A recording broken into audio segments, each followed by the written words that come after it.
हर तहजीब और सकाफत से, हर तरजीहात से अपने हाथ छुड़ा लो और मोहम्मद मुस्तफ़ा सल्लल्लाहु अलैहि वसल्लम के गजरों से अपने हाथों को सजा लो, आपके सेहरों से अपने चेहरे को सजा लो, आपकी जिंदगी को गले का हार बना लो, आपकी पाबंदियों को अपनी पाँव की बेड़ियां बना लो, गले का तोक बना लो, हाथों की हथकड़ी बना लो, तो मेरे रब की कसम दुनिया में जन्नत देखोगे। तो कुरान एक पैगाम है, कुरान एक पैगाम है जो इंसानों को पहुंचाया गया है। हादा बलागुल लिन्नास, ये क्या पैगाम है कि ए मेरे बंदो मुझसे कहो कि या अल्लाह हमें नहीं पता जिंदगी कैसे गुजारनी है, तू हमें जिंदगी गुजारने का तरीका सिखा। तो फिर मेरे रब ने एक तरफ से अपने नबी को भेजा, दूसरी तरफ से कुरान को भेजा, कुरान की जेर जबर को भी महफूज रखा। यहूदियों ने कुछ अरसे के बाद तौरात तब्दील कर दी, ईसाइयों ने ईसा अलैहिस्सलाम के 50 साल के बाद इंजील को, बाइबल को तब्दील कर दिया। और आज ना बाइबल अपनी असली जुबान में है, ना तौरात अपनी असली जुबान में है। जो मेरे हबीब पर कलाम उतरा वो अपनी असली जुबान में है, उसी ज़ेरो ज़बर के साथ है। और मेरे हबीब की जिंदगी अगरचे हमारे और उनके दरमियान 14 सदी हाइल हैं, लेकिन अल्लाह की कसम वो आज भी अपनी तमाम बरकत के साथ इसी तरह हैं जैसे पहली सदी का जमाना हो। और जैसे 571 ईस्वी हो और 12 रबीउल अव्वल हो और 22 अप्रैल हो और 628 बिक्रमी हो और यकुम जेठ हो, और जैसे वो 63 साल अपनी जिंदगी के जलवे दिखा कर गए, वो एक एक चीज मेरे नबी की मौजूद है। कोई पीछे चलने वाला हो, कोई ढूंढने वाला हो। एक बद्दू आया, कहने लगा या मोहम्मद, तो आप बुरा नहीं मनाते थे लोगों की बदतमीजी पर, बहुत खंदा पेशानी से पेश आते थे। हमें जो कोई ओए करके बोला तो हम उसके पीछे पड़ जाते, तो मैंने ओए क्यों आखे, तू होंदा कौन है मैंने ओए आखण वाला। तो ये ओए या मोहम्मद, आपने कहा महयम, हाँ हाँ जी जी हाजिर। था भी काफिर, कहने लगा सलासो खिसाल मिनका ला अफहम, तेरी 3 बातें मेरी समझ में नहीं आती। आपने कहा क्या? कहा तू ये कहता है हम अपने बाप दादे का दीन छोड़कर तेरे दीन पर आ जाएंगे, क्यों आ जाएंगे?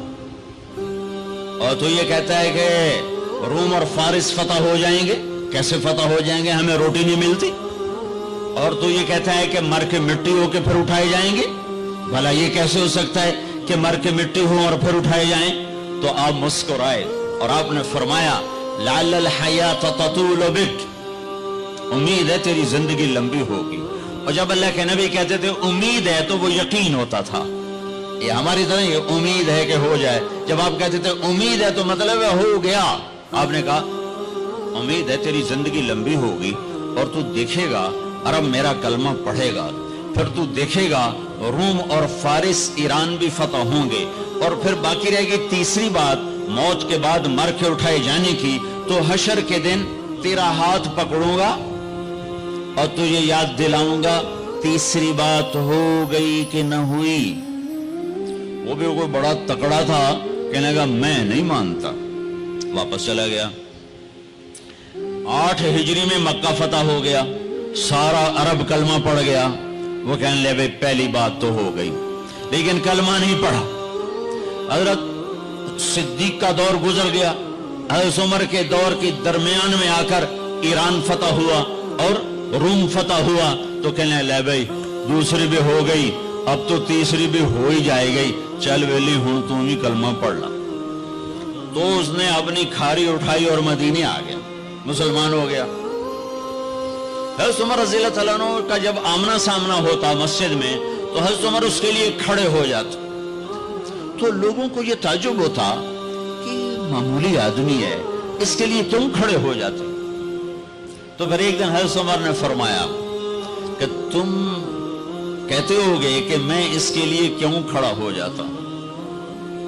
जिस दिन ये आया था उस मजलिस में मैं भी मौजूद था, اور اس دن میرے نبی پاک صلی اللہ علیہ وسلم نے یہ فرمایا تھا کہ قیامت کے دن تیرا ہاتھ پکڑ کے تجھے یاد دلاؤں گا، اور قیامت میں جس کا ہاتھ میرے نبی نے پکڑ لیا جنت میں داخل کرنے سے پہلے نہیں چھوڑیں گے، جنت میں داخل کرنے سے پہلے نہیں چھوڑیں گے۔ یہ جنتی ہے اس لیے عزت کرتا ہوں۔ میرے بھائیوں، بہت بڑا مجمع ہے، اندر بھی باہر بھی، آواز جا رہی ہے دور دور تک، گھروں میں بھی۔ اللہ کے واسطے اگر اپنے مسائل کا حل چاہتے ہو، حکومتوں سے مطالبے کرنے چھوڑ دو، واویلے کرنے چھوڑ دو، اللہ کے سامنے جھک جاؤ اور اللہ کے نبی کے ہاتھوں میں ہاتھ دے دو اور ان کی زندگی میں ڈھل جاؤ، ان کے پیچھے چل پڑو۔ اللہ کا غیبی نظام تمہاری حفاظت کے لیے اترے گا۔ سلمان فارسی عراق کے گورنر تھے، چوریاں ہونے لگی جیسے آج کل کراچی میں پورے پاکستان میں ہو رہی، چوریاں ہونے لگی تو لوگوں نے آ کر شکایت کی، جناب امیر صاحب